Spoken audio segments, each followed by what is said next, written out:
कभी सोचा है कि एक 400 साल पुरानी प्रार्थना आज भी लाखों करोड़ों दिलों में कैसे धड़कती है? आज हम इसी के बारे में बात करेंगे।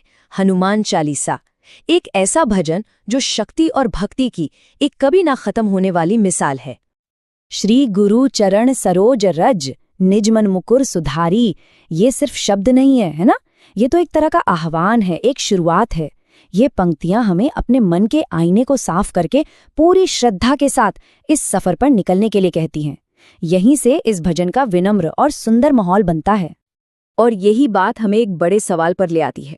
आखिर वो क्या है जो इस 400 साल पुरानी प्रार्थना को इतनी ताकत देता है? ये सिर्फ कुछ छंदों का संग्रह भर क्यों नहीं है, बल्कि एक जीती जागती सांस लेती हुई आध्यात्मिक शक्ति कैसे बन गई? चलिए इसी को समझने की कोशिश करते हैं परत दर परत। इसके लिए हमें थोड़ा समय में पीछे चलना होगा। 16वीं शताब्दी में उस दौर के महान कवि संत तुलसीदास ने अवधी भाषा में, जो उस वक्त आम लोगों की जबान थी, 40 छंदों की एक रचना की। पर यह कोई आम कविता नहीं थी, बिल्कुल नहीं। ये तो हनुमान जी को एक दिल से दी गई श्रद्धांजलि थी। वही हनुमान जी जो जबरदस्त शक्ति और अटूट भक्ति दोनों की मिसाल हैं। तो इस पूरे भजन के केंद्र में कौन है? जाहिर है इसके नायक शक्तिशाली हनुमान। आइए उनके चरित्र को थोड़ा और करीब से समझते हैं। और यहीं पर चालीसा एक बहुत गहरा मोड़ लेती है। ये सिर्फ शारीरिक बल की बात नहीं करती। एक पंक्ति है, कुमति निवार सुमति के संगी। ये शब्द हनुमान जी को एक बिल्कुल अलग हीरो के तौर पर पेश करते हैं। वो सिर्फ बाहर के राक्षसों से नहीं लड़ते, वो हमारे अंदर की कुमति यानी बुरे विचारों से भी लड़ते हैं। वो तो अच्छी सोच यानी सुमति के साथी हैं। ये हमें याद दिलाता है कि असली ताकत तो अंदर से आती है ना?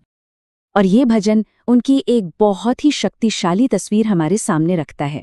जरा सोचिए, ज्ञान गुण सागर यानी ज्ञान और गुणों का महासागर, अतुलित बल धामा जिनके बल की कोई तुलना ही नहीं हो सकती, कंचन बरन जिनका शरीर सोने की तरह चमकता है, हाथ वज्र जिनके हाथ में देवताओं का शस्त्र है।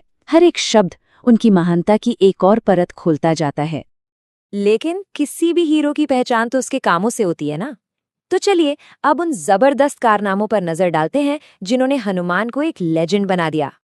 चालीसा हमें उनके सबसे यादगार लम्हों की एक जबरदस्त यात्रा पर ले जाती है। एक ही छलांग में पूरा समंदर लांग जाना, फिर एक विशाल रूप धरकर पूरी लंका जला देना, संजीवनी बूटी लाने के लिए पूरा का पूरा पहाड़ उठा लाना, और बचपन में तो सूरज को एक मीठा फल समझकर निगलने दौड़ पड़ना।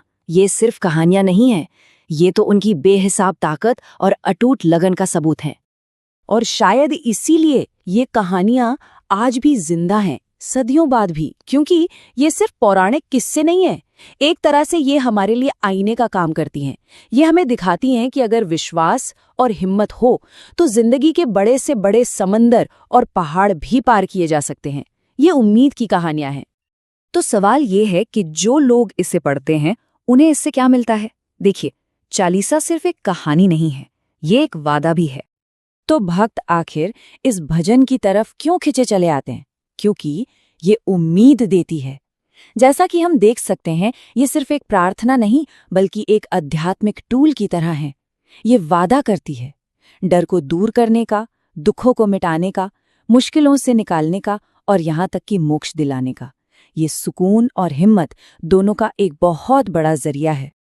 और ये वादे बहुत पर्सनल हैं, बहुत शक्तिशाली, जैसे भूत पिशाच निकट नहीं आवे, अंधेरे और अनजाने डर से सुरक्षा का वादा, नासे रोग हरे सब पीरा, बीमारी और तकलीफ के वक्त में राहत की एक उम्मीद, और संकट तय हनुमान छुड़ावे।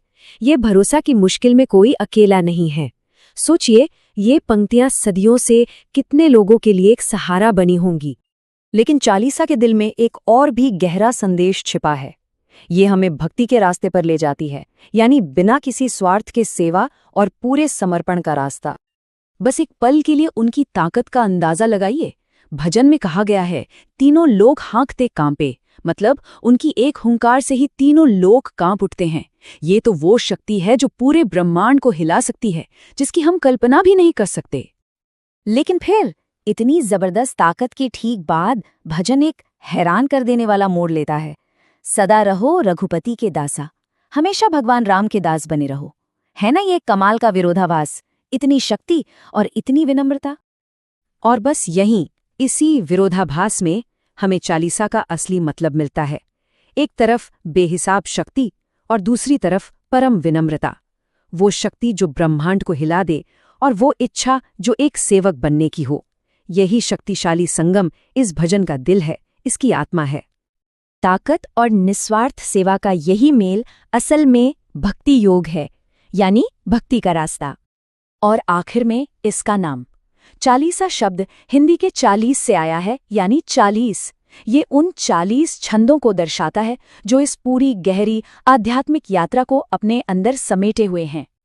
तो आखिर में चालीसा हमें एक बहुत ही गहरे सवाल के साथ छोड़ जाती है। आज की दुनिया में जहां हर कोई अक्सर अपनी ताकत और अपनी कामयाबी पर ध्यान देता है, वहां निस्वार्थ सेवा के रास्ते से क्या सीखा जा सकता है? शायद हनुमान चालीसा यही बताती है कि सबसे बड़ी ताकत खुद से भी बड़ी किसी चीज के लिए पूरी तरह समर्पित हो जाने में मिलती है। सच में सोचने वाली बात है।